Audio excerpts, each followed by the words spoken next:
পোনপ্ৰথমে প্ৰতিজন শিক্ষাগুৰুলৈ মই মোৰ শ্ৰদ্ধা আৰু নমস্কাৰ তেওঁলোকলৈ জনাইছোঁ। ভালে থাকক, সুস্থ থাকক, ভালে থকাটোৱে বিচাৰোঁ। এতিয়া কথাটো পোনপ্ৰথমে 2013 চনৰ শিক্ষাগুৰুসকলে OPS পাবনে নাপায়। মই যিহেতু এতিয়া আপোনালোকৰ বিধানসভা বাজেট অধিৱেশনত যিসমূহ উল্লেখ হৈ আছে যে অখিল গগৈ ডাঙৰীয়াই মন্তব্য কৰিছে OPS দিব লাগে, তেওঁলোকক যিখিনি এতিয়া যিসকল কৰ্মচাৰী কৰ্মৰত হৈ আছে তেওঁলোকক মৰগীয়া বানাজ দিয়াক লৈ সেইখিনি প্ৰশ্ন উত্থাপন কৰিছে, বিভিন্ন বিষয়ত প্ৰশ্ন উত্থাপন কৰিছে। আৰু যিহেতু এই বিষয়টো যেতিয়া নেকি উত্থাপন হ'ল OPS, তো ভিডিঅ' আপোনালোকৰ বাবে প্ৰস্তুত কৰি দিয়াত আপোনালোকে তাত বহুতো শিক্ষাগুৰুৱে সুধিছিলে যে 2013 চনৰ শিক্ষাগুৰুসকলৰ কি হ'ব। এতিয়া কি হ'ব মই ক'বলৈ গৈ আছোঁ। আজিৰ এই ভিডিঅ'ৰ জৰিয়তে আপোনালোকে শেষলৈকে চাব। শেষত আপোনালোকৰ মন্তব্য কমেণ্টৰ জৰিয়তে জনাব। কথাখিনি যুক্তিপূৰ্ণ হয় নহয় আপোনালোকে কমেণ্টত লিখিব। আৰু আপোনালোকৰ বাবে যিহেতু মই ভিডিঅ'বিলাক প্ৰস্তুত কৰোঁ, ৰূপায়ণ কৰোঁ, বা আপোনালোকক যে ছাবস্ক্ৰাইব কৰিবলৈ কওঁ, কি কাৰণে যে আপোনালোকে সঠিক তথ্য এটা গম পাব বা গম পায় সেইবাবে, আৰু আপোনালোকক কিবা বিভ্ৰান্তি সৃষ্টি কৰিবৰ বাবে বা কিবা এটা গোটেই হোৱা দোৱা লগাই দিবৰ বাবে ভিডিঅ' প্ৰস্তুত নকৰোঁ। যিটো জানিছোঁ বুজিছোঁ সেইটোৱে আপোনালোকক ক'ব বিচাৰিছোঁ। শেষলৈকে চাই আপোনালোকৰ মন্তব্য লিখিব। আৰু নতুনকৈ যিসকল আহিছে আপোনালোকে চেনেলটো ছাবস্ক্ৰাইব কৰাৰ লগতে কাষতে থকা বেল আইকনটো প্ৰেছ কৰি অল কৰি থ'ব, যাতে নতুন এটা ভিডিঅ' দিয়াৰ লগে লগে আপোনালোকে আগতীয়াকৈ চাবলৈ পায়। যদি ভিডিঅ'টো চাই ভাল পায় আপোনালোকে লাইক এটা কৰি দিব আৰু শ্বেয়াৰ কৰি দিব বুলি আশা কৰিলোঁ। এতিয়া কথাটো হ'ল কি, বিধানসভা বাজেট অধিৱেশনত অখিল গগৈ ডাঙৰীয়াই মন্তব্য কৰিছে যে তেওঁলোকক অতি সোনকালে OPS দিব লাগে।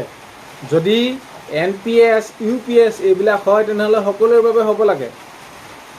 কাৰোবাৰ বাবে OPS, কাৰোবাৰ বাবে NPS, কাৰোবাৰ বাবে UPS এইবিলাক ব্যৱস্থা কিয় হ'লে সকলোৰে বাবে হ'ব লাগে। বাকী 2004 বছৰৰ পৰা যিসকল শিক্ষাগুৰু হওক বা যিসকল কৰ্মচাৰীয়ে হওক সকলোকে OPS আওতাত আনিবনে নাই সেইটো তেওঁলোকে সেইখিনি প্ৰশ্ন কৰিছে।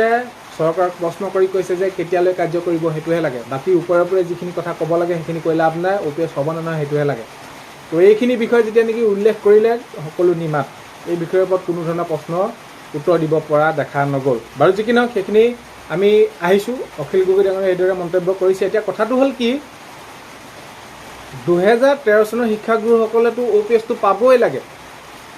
1993, 94, 95, 96 এনেদৰে ৰিকগনাইজ পোৱা স্কুল, বিদ্যালয়, পঢ়াশালী, মানৱ সম্পদ গঢ় দিয়া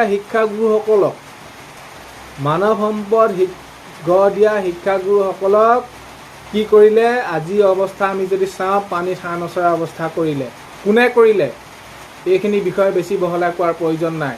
সেই 94, 95, 96 চনতে ৰিকগনাইজ পোৱা স্কুলবিলাক নি 2013 চনত প্ৰভিঞ্চিয়েলাইজ কৰিলে। যদি 1994 নালাগে, 95 নালাগে, 96 নালাগে, 2000 চনতো যদি প্ৰাদেশিকৰণ হ'ল হয় তেনেহ'লে সেই শিক্ষাগুৰুসকল OPSৰ আওতাত আহিলে নাই। সেইখিনি আৰু আমি বিশেষ বহলাই কোৱাৰ প্ৰয়োজন নাই। নিশ্চয় আহিলে হয় তেনেহ'লে আজি এই অৱস্থাটো কোনে কৰিলে। তো এইখিনি ক্ষেত্ৰত তেওঁলোকেতো OPS পাবই লাগে। এজন শিক্ষাগুৰুৱে 20 বছৰ, 25 বছৰ, 30 বছৰ কাৰ্যকাল কৰি এতিয়া 2013 চনৰ শিক্ষাগুৰুসকলে যিসকল শিক্ষাগুৰু এতিয়া অৱসৰ গ্ৰহণ কৰিলে, যিসকল শিক্ষাগুৰু মানে কোনোবাইতো এমাহ দুমাহৰ পৰা অৱসৰ গ্ৰহণ কৰিছে, সেই শিক্ষাগুৰুসকলেতো 4-5 বছৰ কোনোবাই প্ৰায় অৱসৰ গ্ৰহণ কৰিছে, তেওঁলোকৰতো পেঞ্চনেই নাই। বাকী যিসকল শিক্ষাগুৰু এতিয়া অৱসৰ গ্ৰহণ কৰিছে লাহে লাহে NPSৰ আওতাত তেওঁলোকে 1500-2000 টকা পায়, যিটো টকাৰে নেকি এই বৃদ্ধ বয়সত তেওঁলোকৰ চলিবলৈ নহয়। আৰু এটা আকৌ ব্যৱস্থা উলিয়াইছে যে UPS দিয়াৰ ক্ষেত্ৰতহে তেওঁলোকক কথা কৈছে। UPS দিলে কিমান পাব তেওঁলোকে। তো এই ব্যৱস্থাটোৰ ক্ষেত্ৰত মই আপোনালোকক জনাইছোঁ, যিহেতু আপোনালোকে সুধিছে যে পেঞ্চন পাবনে নাপায়। এমাহ পোৱা, 2 মাহ পোৱা, 4 বছৰ, 5 বছৰ পোৱাটো তেওঁলোকৰ নায়েই। এতিয়া গেছুইটিও নাই, তেওঁলোকে সেইখিনি নাপালেই। হয় সেইখিনি নিয়মৰ আওতাত নপৰে, মানি লৈছোঁ। তেওঁলোকৰ সেইখিনি কি হয়, অৱসৰ গ্ৰহণ কৰিলে তেওঁলোকক দিব নোৱাৰি, নিদিলে নালাগে। কিন্তু যিসকলে NPS পাইছে তেওঁলোকে সেইখিনি এই NPSৰ টকাৰে তেওঁলোকে বৃদ্ধ বয়সত চলিব পাৰে নে নোৱাৰে সেইটো এটা বিচাৰ্য বিষয়। আৰু এটা কথাটো হ'ল কি, UPS দিয়াৰ কথা কৈছে, এইটো মই এইকাৰণে উল্লেখ কৰিছোঁ যিহেতু আপোনালোকে গম পাইছে যে আপোনালোকে সুধিছে, সেইবাবে কৈছোঁ যে UPS নে কি এইটোৱে দিয়াৰ কথাহে কোৱা হৈছে। এই শিক্ষাগুৰুসকলৰ অৱস্থাটো পানীত হাঁহ নচৰা। এই শিক্ষাগুৰুসকলৰ আজি সময়ত দুৰ্ভগীয়া কোনোৱে নাই। কাৰণ কেলৈ, কাৰ অৱহেলাত কি হ'ল সেইখিনি মই বিশেষকৈ নকওঁ, সেইটো আপোনালোকে জানে। অন্ততঃ 2000 চনত যদি প্ৰাদেশিকৰণ কৰিলে হয় আজি এইটো অৱস্থা নহ'ল হয়। আৰু এতিয়া এই যি নতুনকৈ যিসমূহ ভেঞ্চাৰ পৰ্যায়ত আছে এইসমূহ প্ৰাধিকৰণ কৰাৰ কথা কৈছে, অতি সোনকালে কৰাৰ কথা কৈছে। বাৰু কৰিব লাগে, কৰিবই লাগিব, নহ'লে এই শিক্ষাগুৰুসকলৰ অৱস্থা একেই হ'বগৈ। যদি এই কাৰ্যকালত 5 বছৰ কাৰ্যকালত শেষলৈকে থাকে, এই শিক্ষাগুৰুসকলৰ অৱস্থাটো একেই হ'ব। আৰু তাৰ মান্তলকে যদি চাওঁ তেনেহ'লে 2013 চনৰ পৰা ধৰিছে গুৰু দক্ষিণা আঁচনি নামেৰে এখন আঁচনি কি কৰিব, শিক্ষাগুৰুসকলক যিসকল বাদ পৰি গ'ল তেওঁলোকক সেই আঁচনিৰ আওতাত আনি এককালীন দিয়াৰ কথা কৈছে। ঠিক আছে, সকলোখিনি আদৰণীয় পদক্ষেপ, কিন্তু এই যে এমাহ 2 মাহৰ পৰা অৱসৰ গ্ৰহণ কৰিলে 6 মাহ 7 মাহ পায়, তেওঁলোকৰ অৱস্থাটো কি হ'ব? কোনোবাই 25 বছৰ, কোনোবাই 30 বছৰ কৰিলে তেওঁলোকৰ অৱস্থাটো কি হ'ব? এইটো আচলতে বুজি উঠা উচিত। আৰু এই শিক্ষাগুৰুসকলক প্ৰকৃততে OPS পাব লাগে, কিন্তু আপোনালোকে জানিব বিচাৰিছে কি হ'ব কি নহ'ব, OPS দিব নে নিদিয়ে। OPS দিয়াৰ ক্ষেত্ৰত কোনো ধৰণৰ নাম লোৱাই নাই, EOPS দিয়াৰ ব্যৱস্থা কিবা এটা কৰি থকা বুলি তেনেদৰে প্ৰসংগখিনি ওলাইছে। আৰু এই ক্ষেত্ৰত OPS দিব লাগে বুলি বিধানসভা বাজেট অধিৱেশনত অখিল গগৈ ডাঙৰীয়াই মন্তব্য কৰিছে।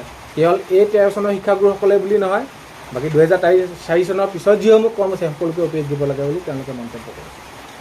এতিয়া আপোনালোকে বিচাৰি থকা প্ৰশ্নটোৰ উত্তৰ মই দিলোঁ। 2013 চনৰ শিক্ষাগুৰুসকলক OPS দিয়াৰ কথা কোনো ধৰণৰ ওলোৱা নাই, পুৰণি পেঞ্চন। বাকী যিসকল মই এইটো কথা কৈছোঁ যে প্ৰাদেশিকৰণ প্ৰক্ৰিয়া কৰিবলৈ আছে, ভেঞ্চাৰ পৰ্যায় অতি সোনকালে কৰিব লাগে। গুৰু দক্ষিণা আঁচনিৰ জৰিয়তে যিসকলক সামৰি ল'ম বুলি কৈছে অতি সোনকালে তেওঁলোকক এককালীনটো দি দিব লাগে, তেওঁলোকক সেইখিনি ব্যৱস্থা গ্ৰহণ কৰিব লাগে, আদৰণীয় পদক্ষেপ। আৰু যিসকলে এই যি শিক্ষাগুৰুসকল তেওঁলোকে 2 মাহ এমাহৰ পৰা অৱসৰ গ্ৰহণ কৰিলে সকলোকে আওতাত আনিব লাগে বুলি মই ভাবোঁ। কাৰণ কেলৈ আজিৰ যিটো অৱস্থা সেই শিক্ষাগুৰুসকলক একেবাৰে পানীত হাঁহ নপৰে। আজিৰ ভিডিঅ'টো শেষলৈকে চোৱাৰ বাবে ধন্যবাদ। আজিলৈ ইমানেই, অন্য এটা ভিডিঅ' এতিয়া লগ পোৱা হয়।